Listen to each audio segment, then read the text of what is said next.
This is your host, T. West. Welcome to Afro Synergy. Well, good morning. This is T. West. Welcome to Afro Synergy News.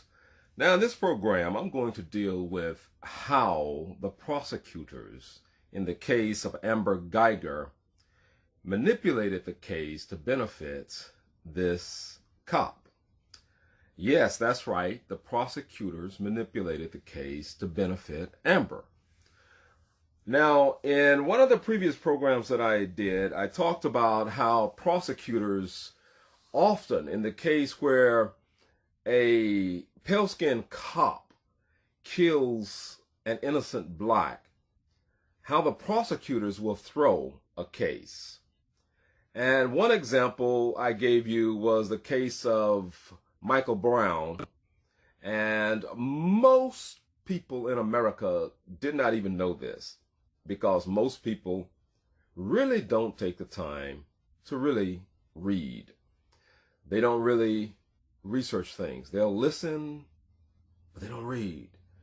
So I took the transcript from the case involving the cop who killed Michael Brown. That was Darren Wilson. Darren Wilson was the cop who murdered Michael Brown. And in the transcript, the police, Darren Wilson, he testified he had his hands up. That's exactly what he said. He had his hands up. Everybody ignored that. This was the testimony to the grand jury. Michael Brown had his hands up.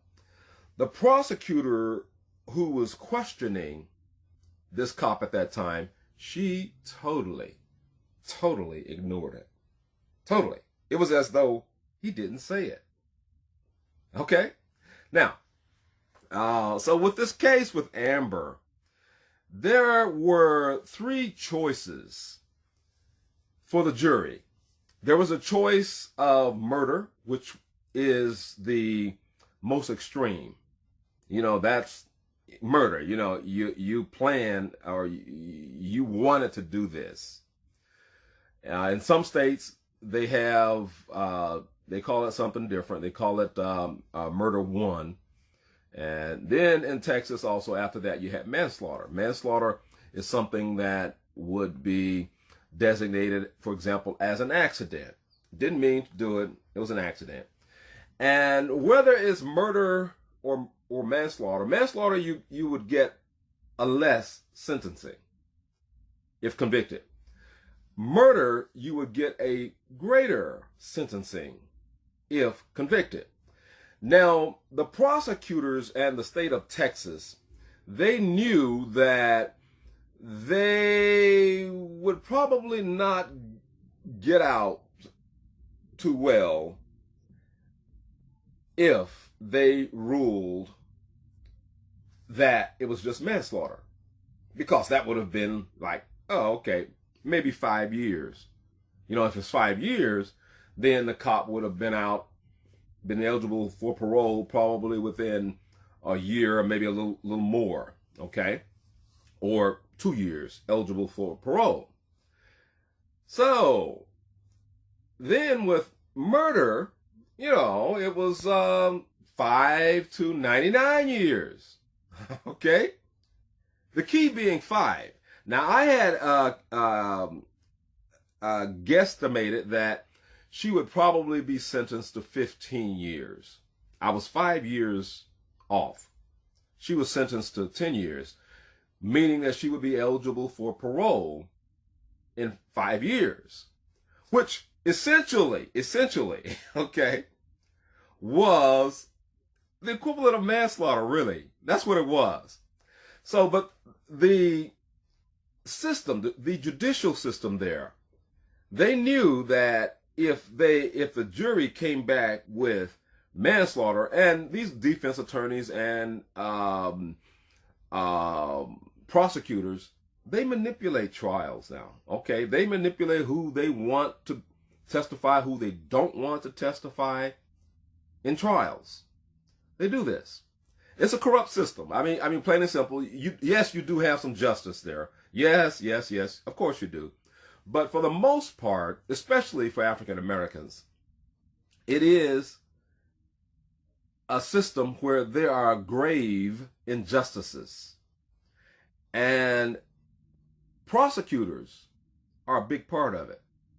Some judges also, but prosecutors, they're a big part of the injustice within the so-called justice system.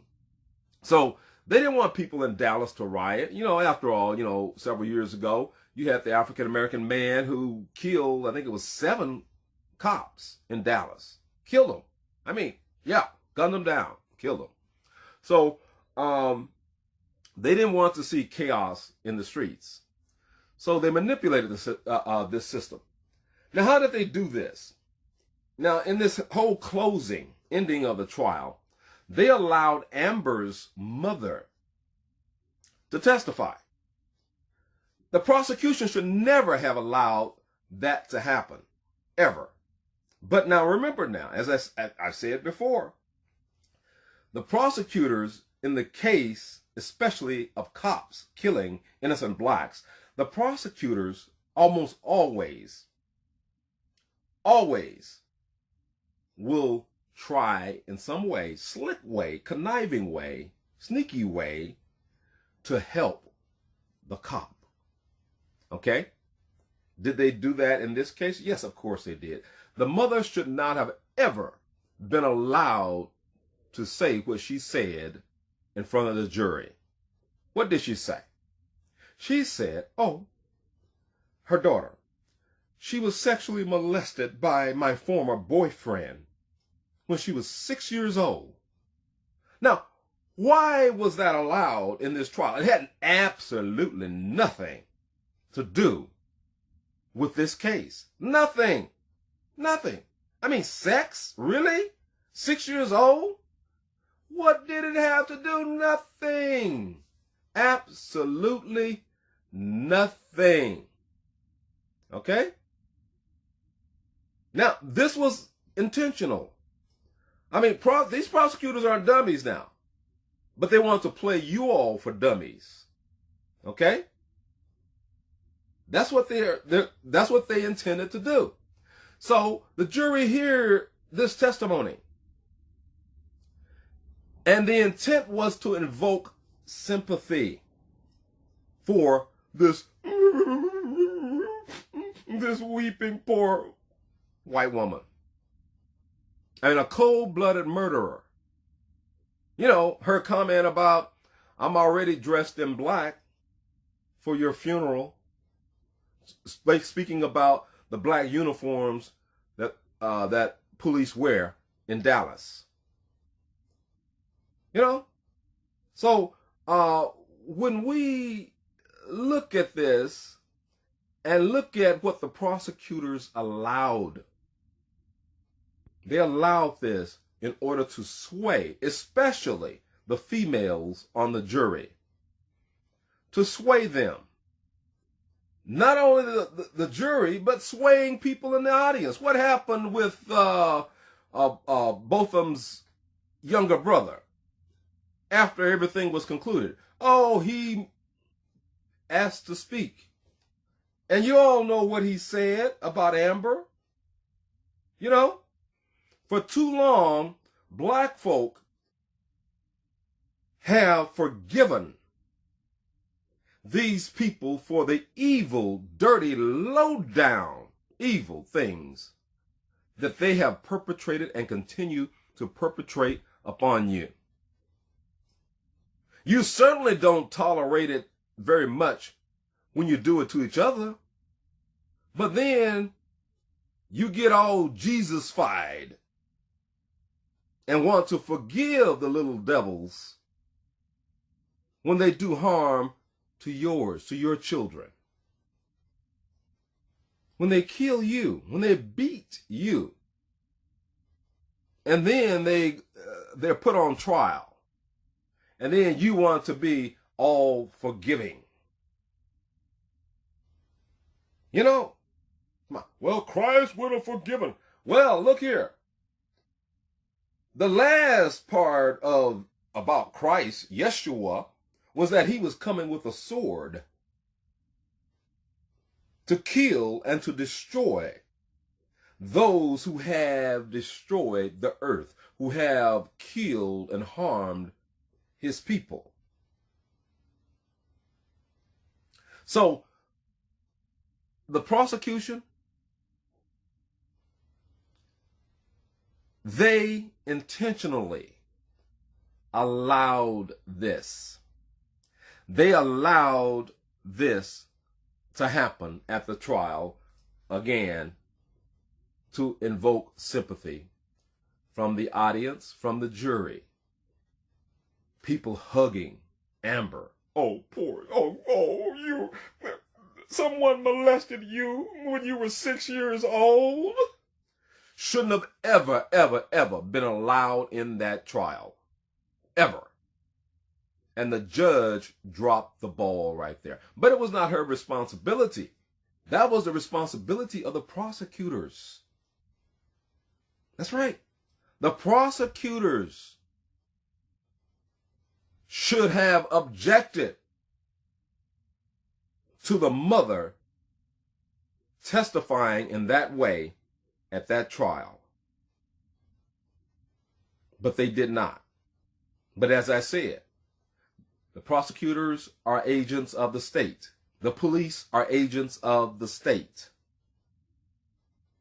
So anyway, I'm going to close with that right there. I thought I wanted to just quickly say something about that because I don't know what others are saying or all about this, but the prosecutors, that's the key.